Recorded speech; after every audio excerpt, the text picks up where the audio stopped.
जागतिक आरोग्य दिनादिवशी माझ्या मनात असा विचार आला, निरोगी व्यक्ती कोण? जो मानसिक आणि शारीरिक दोन्ही दृष्टीने निरोगी असेल तो. शारीरिक आरोग्याकडे आपला जास्त फोकस असतो. आहार, विहार, विश्रांती या त्रिसूत्रीवर खरं तर सगळंच आरोग्य अवलंबून असतं.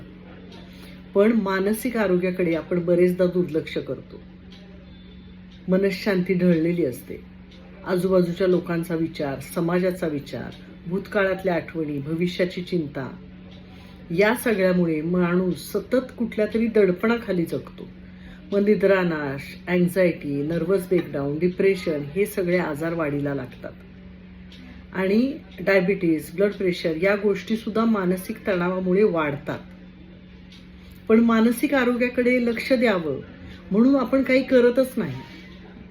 कारण त्यासाठी काही वेगळं करायचं असतं हे आपल्या गावीच नसतं.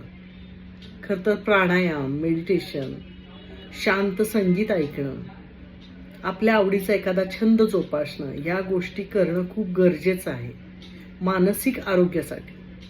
कारण जोपर्यंत तुम्ही मानसिकरित्या सुदृढ असता तोपर्यंत शारीरिक आजार तुम्हाला नमवू शकत नाही. जगण्याची प्रबळ इच्छा हा माणसाचा एकमेव गुण आहे जो त्याला दीर्घायुष्य बनवू शकतो.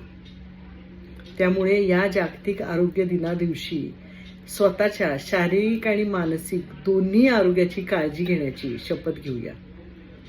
तुम्हाला सुद्धा या दिवसाच्या खूप शुभेच्छा आणि निरोगी आयुष्यासाठी ऑल दी बेस्ट.